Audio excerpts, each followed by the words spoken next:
Si tu ne comprends pas ça, et tu n'as pas de vie chrétienne, je suis désolé de vous le dire.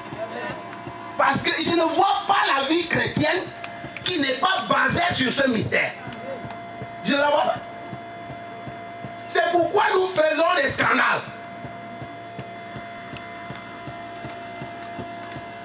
Heureusement, beaucoup parmi nous, nous faisons des scandales étant déjà dans le royaume. C'est un peu la petite bonne nouvelle. Il nous arrive de faire des scandales étant déjà dans le royaume. Parce que papa ne va plus nous jeter dehors.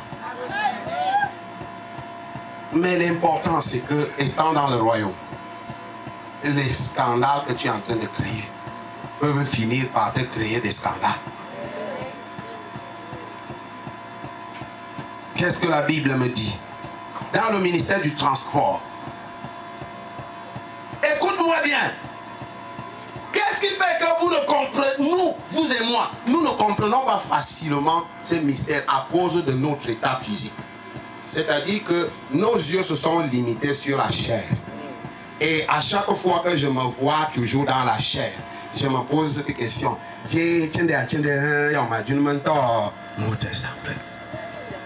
C'est ça le problème. Mais je vais vous dire, le langage de Dieu n'est pas le langage des hommes. Parce que quand Dieu parle, Jésus a dit que nous l'adorerons comment? En esprit et en vérité. Alors si tu n'es pas en esprit et en vérité, Paul va dire, l'homme spirituel comprend les choses, mais l'homme naturel ne les comprend pas. Le problème qui se pose à l'église aujourd'hui, c'est que nous avons oublié que le mystère du ministère, le mystère du ministère des transports, c'est déjà produit. Et nous voulons venir vous sauver ici. Nous voulons vous donner des mariages ici. Nous voulons vous donner des voyages ici. Nous venons vous dire, l'église est capable, Jésus est capable de transformer ta vie. Jésus, si tu donnes ta vie à Jésus, et il va te donner le foyer, il va te donner ceci. Nous avons oublié que quand tu veux avoir un vrai mariage, parce que ici, tu cherches le mariage. Est-ce que quelqu'un m'écoute? Regardez-moi très bien. Ici, tu cherches le mariage. Quand tu es ici, tu cherches le mariage. Mais lorsque tu entres dans l'avion, royaume, quand tu entres là-bas, c'est le mariage qui te cherche.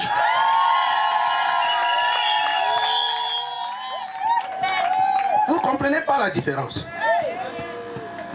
Parce que le mariage que tu vas avoir là-bas, tu vas avoir le mariage là-bas, c'est un homme qui va avoir d'autres femmes.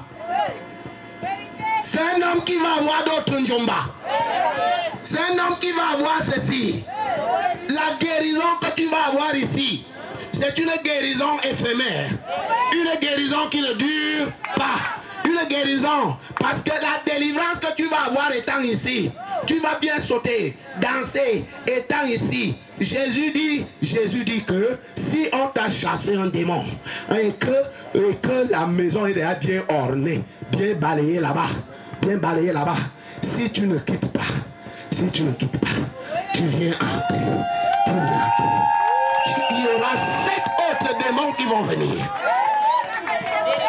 Il dit que la deuxième condition sera pire que la première. Et 7 autres démons viendront quand tu n'as pas encore compris le mystère du ministère des Transports. Il nous a transportés dans le royaume. J'ai souvent l'habitude de dire aux chrétiens, je leur dis souvent qu'un chrétien, ce n'est pas un homme normal. Écoutez-moi très bien. Je vous en prie, écoutez-moi avec sérieux. Un chrétien n'est pas un homme normal. Vous ne pouvez pas être chrétien et être normal. C'est pas possible. Il n'y a pas de normes dans ce royaume. Vous voulez la preuve? On te dit, beaucoup parmi vous ne prenez même pas la Sainte Seine. Levez la main ceux qui prennent la Sainte Seine. Levez les mains.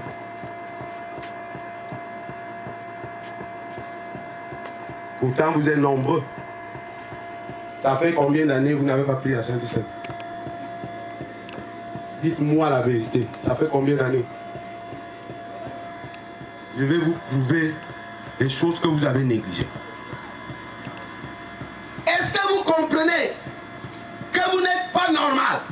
Parce qu'au moment où vous entrez ici, vous entrez là, on vous donne un petit morceau de pain.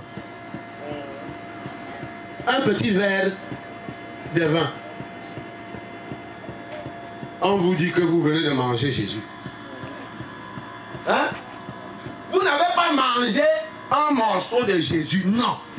Vous avez mangé Jésus tout entier.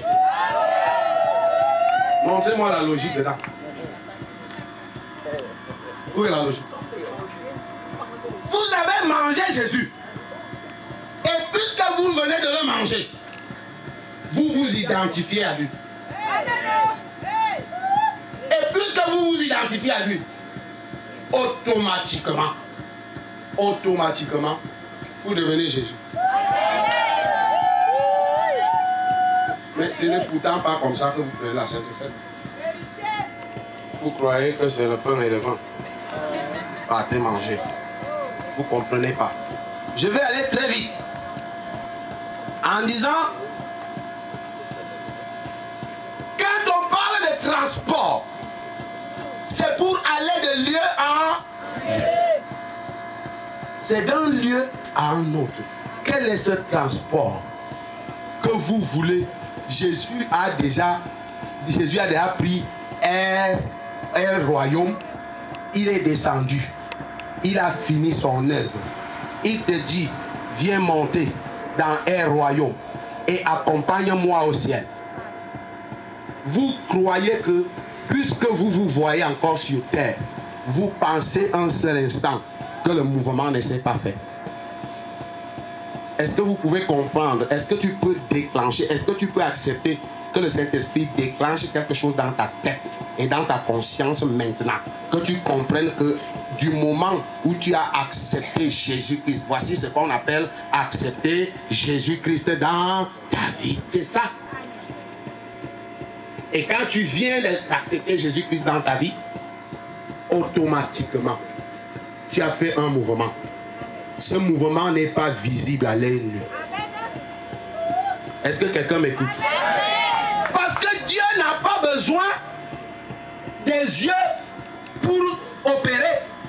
Il est capable d'opérer d'une manière spéciale sans qu'un homme voie.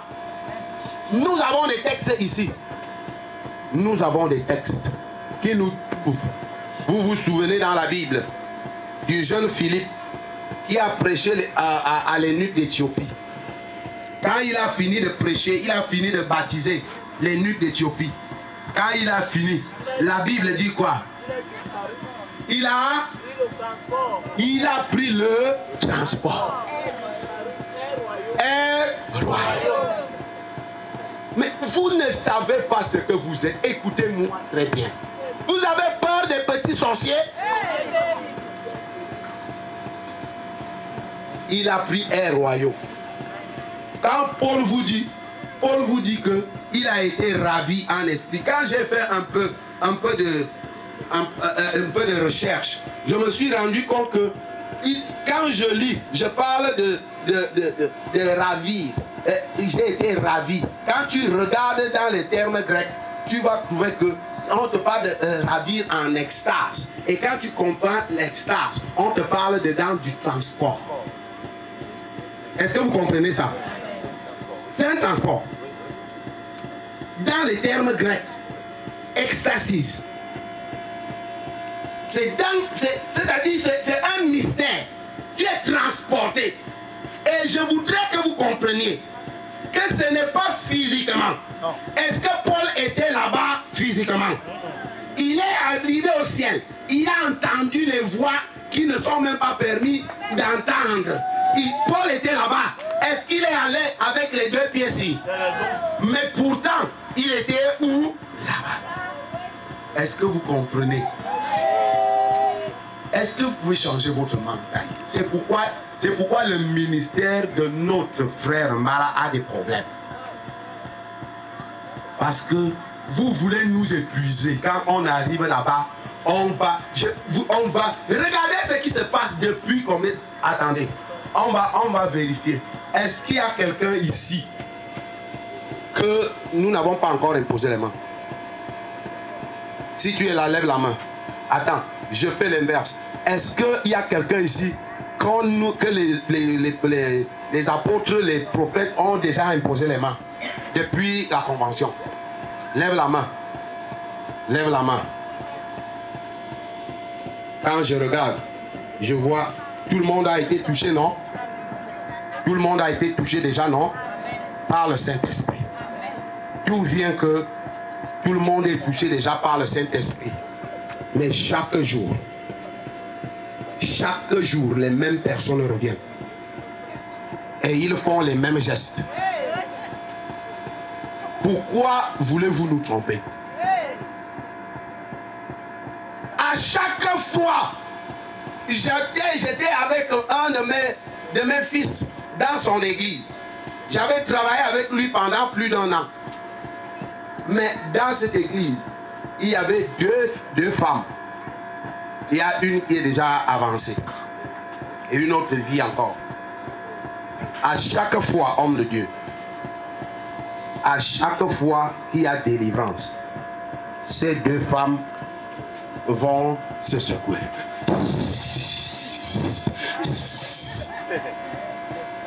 Du 1er janvier au 31 décembre. Arrêtez!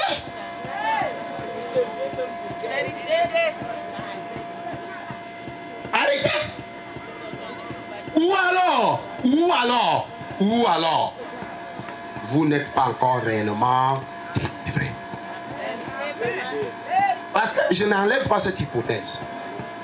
Pourquoi? Parce que beaucoup de fois, nous voulons être délivrés là-bas. C'est ici le problème. Nous voulons être délivrés ici. Beaucoup viennent, dans les enseignements, là, vous ne voyez pas beaucoup de gens. Attendez le soir. La salle sera petite. C'est pas vrai? Tout le monde va venir. Et l'apôtre touche. Il faut que le prophète prophétise. Il faut que ils veulent ça. Et dès qu'ils finissent là, ils s'en vont. Il y a un de mes pères qui nous a raconté cette histoire qu'on a amené quelqu'un mourant à l'église. Il a prié pour la personne. La personne est guérie. Il est venu encore 2 dimanches. Après, la personne est partie. 6 mois après, il rencontre la personne au marché. Il dit, mais frère, comment je ne te vois plus? Il dit, ah, non, comment tu envoies?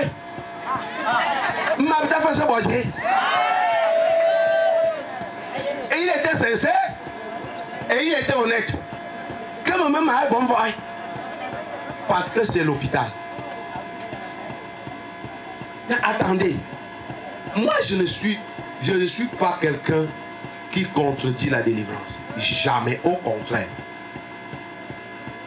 Je ne peux pas. Comment? Il n'y a pas possibilité qu'il y ait combat entre la parole et l'acte.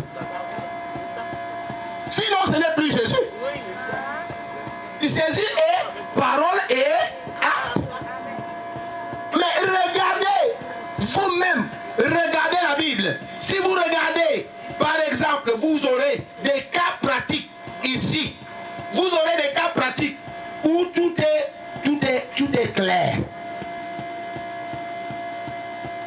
La femme avec la perte de sang. Dès que Jésus a fini, dès qu'elle a touché l'habit de Jésus, elle est repartie rapidement au marché. Elle a payé d'autres couches, des nouveaux couches. Des couches jetables, n'est-ce pas? Non, comment? C'est votre Bible qui n'est pas correcte. Regardez la vraie Bible. Elle a fini, dès que Jésus lui a dit, ma fille, va ta foi, elle a couru au marché, au plus grand magasin, le premier magasin. Elle a acheté des couches qui étaient vraiment la bonne qualité. Elle est revenue vers Jésus. Seigneur Jésus, vraiment, j'ai bien acheté les couches. Hein?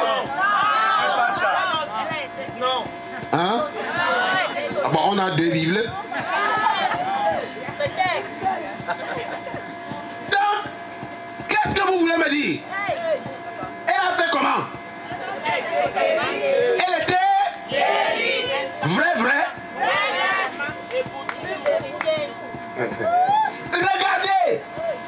Regardez. L'homme de la piscine. 38 ans. L'ancien de l'église de Bethsaida. L'ancien d'église de Bethsaida.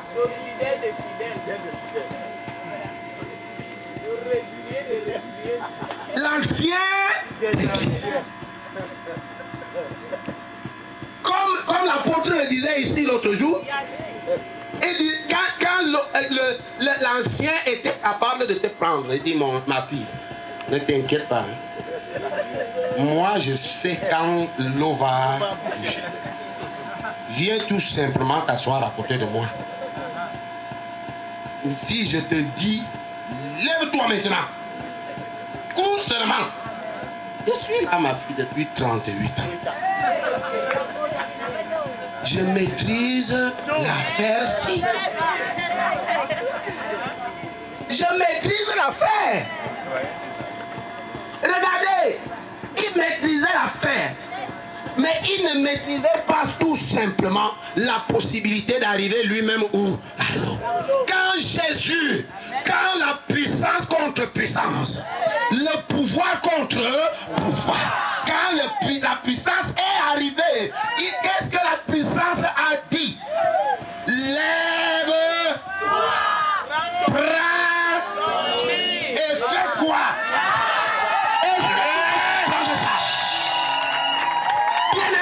C'est ça le problème de l'église. Je vous en prie, je vous en conjure.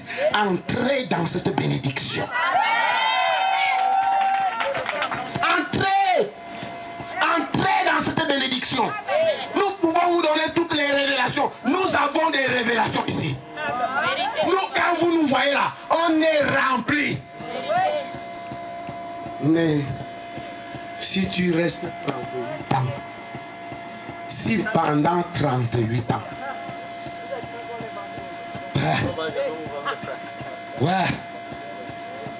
si une seule révélation ne peut pas t'amener à ce que tu sois, c'est pourquoi je réveille ta conscience ce matin. Beaucoup parmi vous ont été déjà touchés depuis. Pourquoi vous levez-vous à chaque fois? Hier, je voyais certains de mes enfants ici qui sont arrivés dès que l'apôtre Minkoul finit avec lui. Il vient chez l'apôtre Serge. Quand l'apôtre Serge finit, il va chez l'apôtre bien-aimé. Et le geste était pratiquement le même. Je vous en prie. Je vous en prie, mes enfants, nous n'avons rien contre vous. Notre devoir, c'est de vous aider. Acceptez que vous êtes. Si l'église n'a pas, si l'église évangélique si cette église ne passe pas par le ministère du transport, il vaut mieux rentrer chez vous.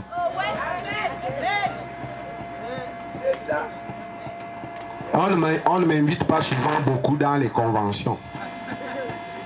J'en suis conscient. Parce que je ne vais pas dans les conventions pour chercher les membres des gens. D'ailleurs, moi j'ai un ministère où je ne cherche jamais les membres. Je cherche les vrais adorateurs. Alors, mon ministère, je ne peux nuire à personne, sauf si les gens qui sont remplis dans ton église ne sont pas passés par ici. S'ils ne sont pas passés par là, quand le Saint-Esprit, pas moi, car c'est le Saint-Esprit qui habite en moi, quand il va révéler le mystère du transport à quelqu'un, il va quitter ton église. Ce n'est pas moi. C'est que tu ne lui montres pas le chemin de la vérité. Parce que vous êtes là. Dis à quelqu'un, c'est là que je vais terminer. Dis à quelqu'un ce matin, Dieu est cohérent. Dieu est cohérent. Vérité. Dis à quelqu'un, Dieu est cohérent. Dieu est cohérent. Je mets même le superlatif. Quelqu'un nous lit Luc chapitre 19, versets 9 à 10. Luc chapitre 19.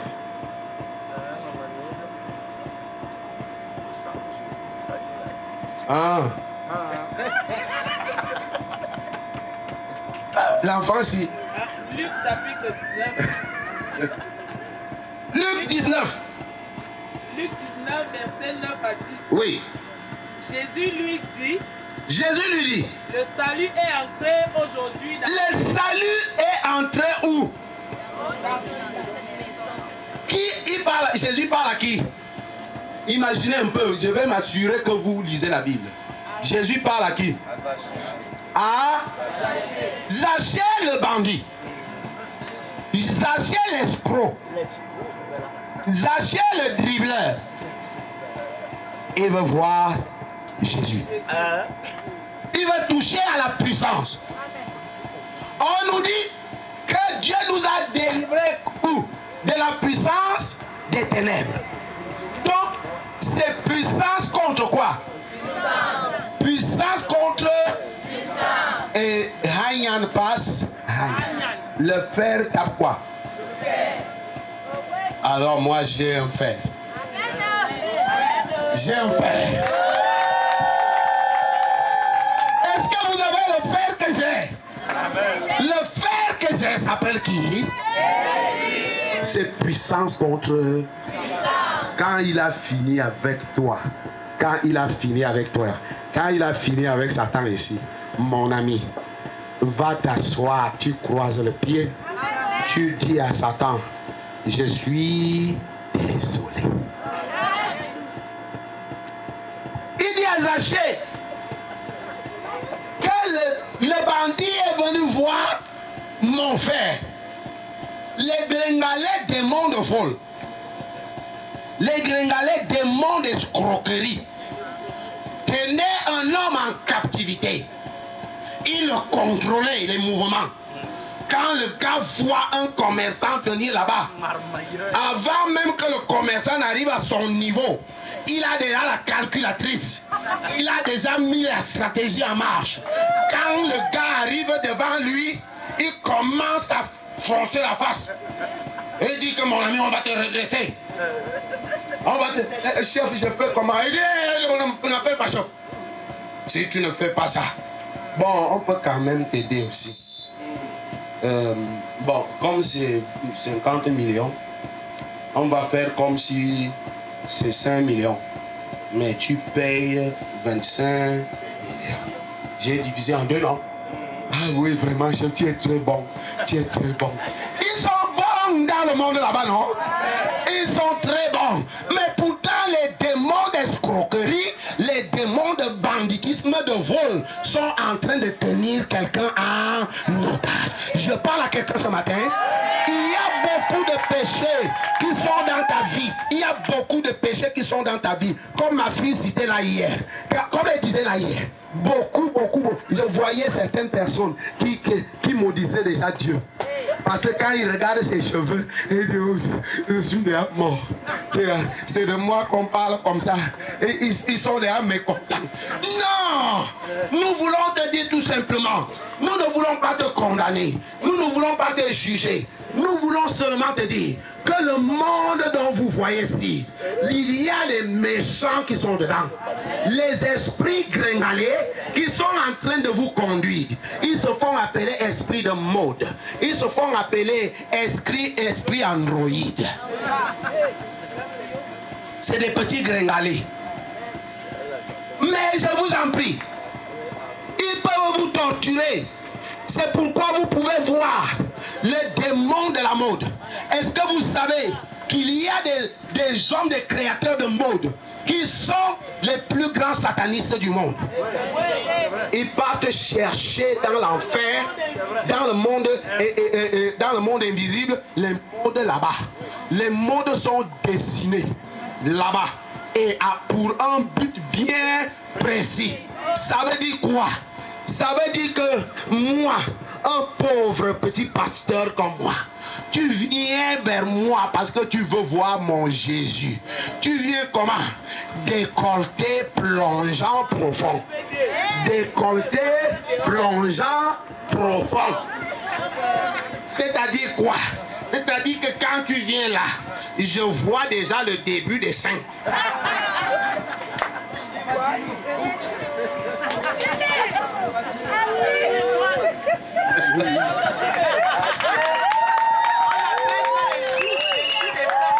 Je vois déjà. Vous savez, je vais vous livrer un secret. Quand ça m'a dépassé, je suis allé prendre ma marron dans la maison. J'ai dit accompagne-moi. Je suis fatigué. Les gens-ci, eux, ils ont même un peu de chance encore. Parce que d'un côté, ils prêchent souvent étant derrière la chair. Et regarde, moi c'est très grave. Quand je sors de là, je dois faire un concert, un spectacle. Mon ami, je suis perdu. Je suis perdu. Oh, il y en a qui viennent.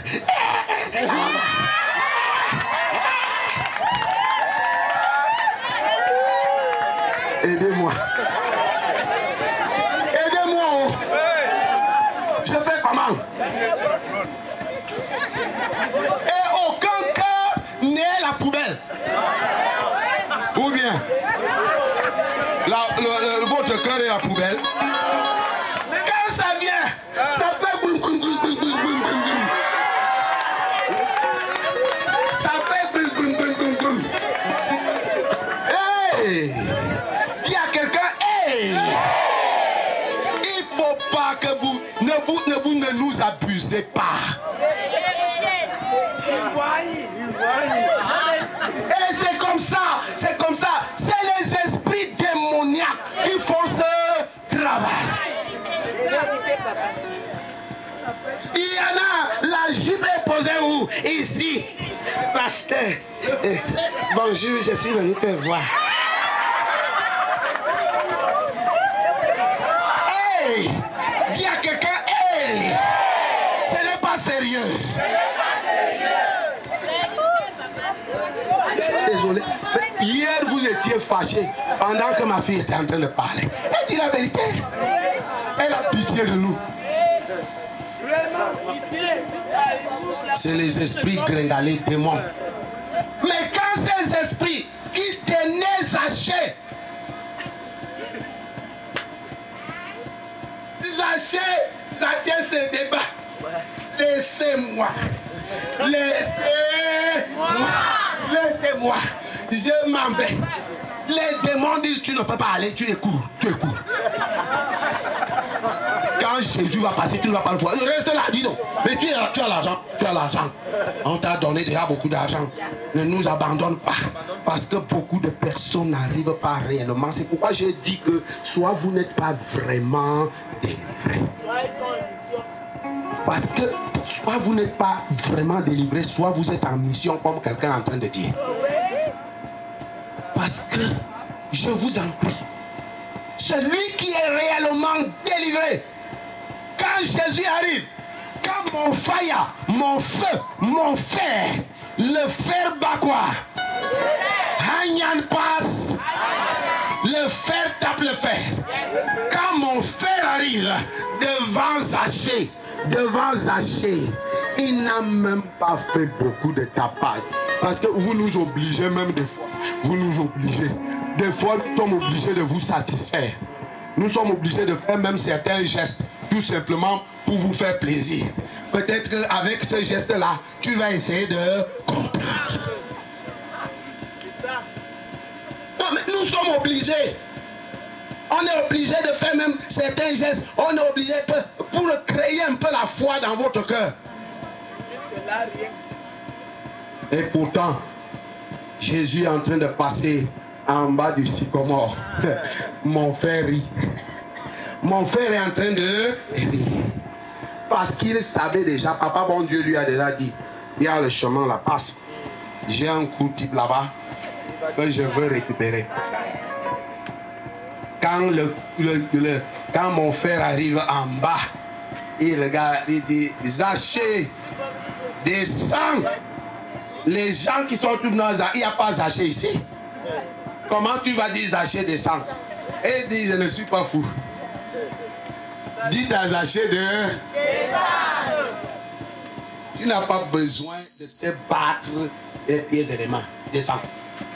Et quand le gars est descendu, Jésus, mon roi, mon puissant frère, est arrivé dans la maison de Zachée. Le gars a commencé à parler. Écoutez, vous voulez seulement les délivrances en faisant ceci. Ce n'est pas ça, ce n'est pas un spectacle. Je vais vous dire que Zachée a été délivré de la puissance des ténèbres. Et quand la puissance l'a touché, le gars a ouvert la bouche. Pourquoi vous appréciez les cris des démons? Pourquoi? Est-ce qu'on vous a dit que quand Légion est arrivé devant Jésus, il a fait comment? Légion a fait comment? Il a fait comment? Vous ne lisez pas la Bible. Il s'est prosterné. Il s'est prosterné. Légion signifie quoi? Dites-nous. C'est toute une armée. C'est toute une armée. Toi, tu as deux petits gringalés. Deux petits gringalés qui sont là. Tu veux déjà fermer, tu veux déjà boucher toute la ville à cause, parce qu'on veut chasser un petit gringalé, ben machin qui... Allez, Zachée a ouvert la bouche.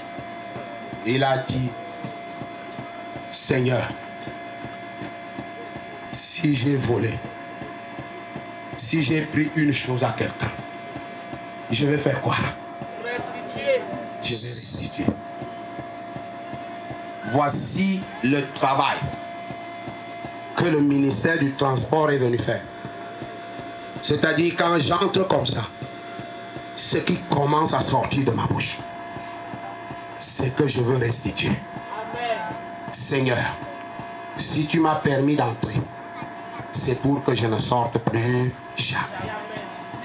Et là où je suis là, même le poquelin ne peut plus m'arrêter.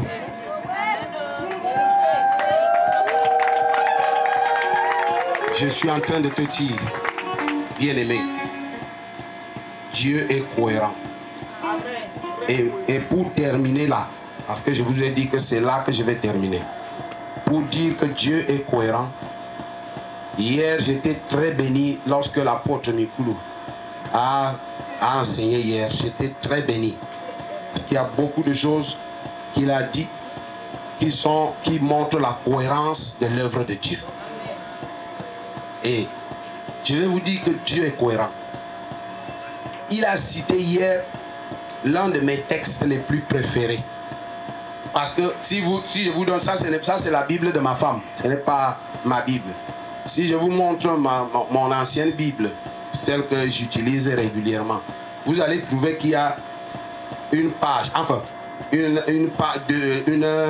un endroit qui est plus sale que toutes les feuilles de là où Il y a Romains, chapitre 8, à partir du verset 29. C'est le passage le plus sucré pour moi de la Bible. C'est le passage le plus sucré de la Bible. Il dit que il y a la cohérence dans le plan de Dieu. Il dit ce qu'il a connu quand. C'est-à-dire, avant que toi et moi, nous ne soyons physiquement dans le monde, Dieu nous connaissait déjà. Amen. Alors, qu'est-ce qu'il me dit? Suis-moi très bien, parce que c'est là que nous allons terminer. Et il faut que toi, tu te décides aujourd'hui. Parce que les hommes de Dieu ont déjà trop travaillé. Hier, c'était la finale. Ils se sont réveillés aujourd'hui à midi. Ils étaient même incapables de se lever. Puisque si tu as 3 démons, tu fais ça fois 3, ça fait 9 démons. Puisque dès qu'on finit là, tu les prends, tu sors, ils viennent s'asseoir encore, tu pars chez l'autre. Ils sortent, ils vont s'asseoir encore, tu pars chez l'autre. Ça fait déjà pratiquement 9 démons. Imaginez-vous avec tout le monde. Il dit, ce que Dieu, Papa bon Dieu, a connu d'avance. Il a fait quoi? Il a prédestiné. C'est-à-dire quoi? Il a donné un destin à ceux-là qu'il a connus d'avance. Il leur a donné un destin. Donc, avant que tu ne sois dans ce monde, dans le sein de ta mère, il y a déjà un destin qui t'attend. Tu es prédestiné. Il y a un destin. Mais je vous en prie, nous sommes en train de nous d'être détournés du vrai destin. Je vous dis la vérité.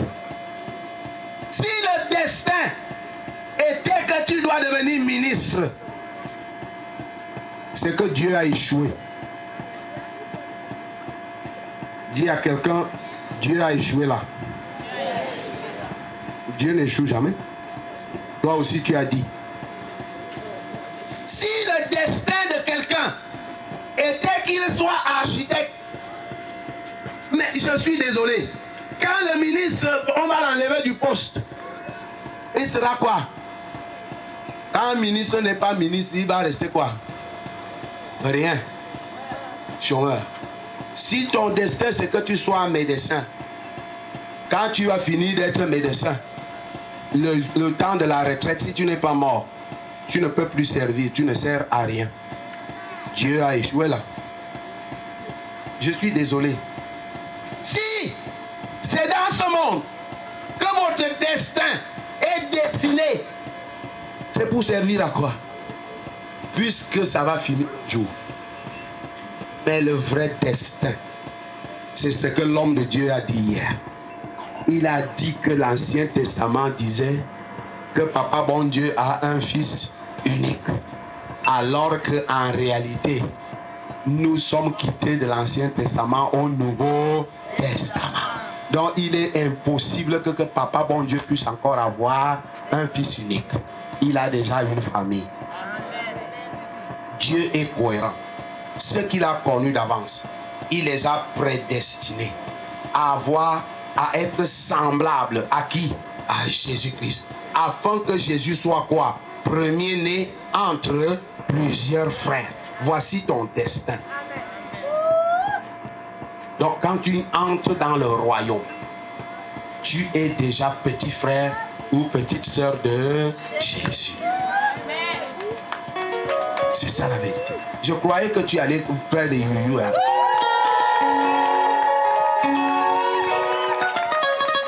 Dieu est cohérent. C'est pourquoi il travaille dans la cohérence. Il va progressivement. Quand il a fini avec le monde, il te fait entrer. Cela signifie que quand tu es déjà dans le royaume, cela ne veut pas dire que tu ne peux plus être malade. La Bible dit que si tu es attaqué par la maladie, la parole de Dieu dit que les meurtrissures de Christ font quoi? Vont te guérir. La Bible déclare que si tu es entré dans le royaume, tu es déjà un juste. Parce qu'il dit, ceux qu'il a prédestinés, il les a aussi fait quoi? Appelés. Donc il nous a appelés à venir entrer dans le royaume, en passant par le transport. Et ceux qu'il a appelés là, il les a aussi justifiés. Donc ils sont déjà justifiés. Tous ceux qui passent par le transport sont déjà des justes. Je n'ai pas dit qu'ils seront des justes. Ils sont déjà quoi? Des justes. Si tu es né de nouveau, tu es déjà un juste. Et il a dit que ceux-là qu'il a justifiés, il les a fait quoi? Glorifier. Dieu est cohérent. Alors si tu es déjà glorifié, le travail que nous avons besoin de faire, c'est que nous devons sortir maintenant de l'église, nous-mêmes, et aller dehors, aller chercher ceux qui ne sont pas encore entrés. Là-bas, nous pouvons détruire tous les démons, et quand nous les amenons ici, nous les faisons entrer, et dès qu'ils sont déjà entrés, ils prennent la Sainte Seine. Et quand ils prennent la Sainte Seine, ils revêtent le corps et le sang de Jésus. Et ils deviennent petits frères, petites sœurs de Jésus.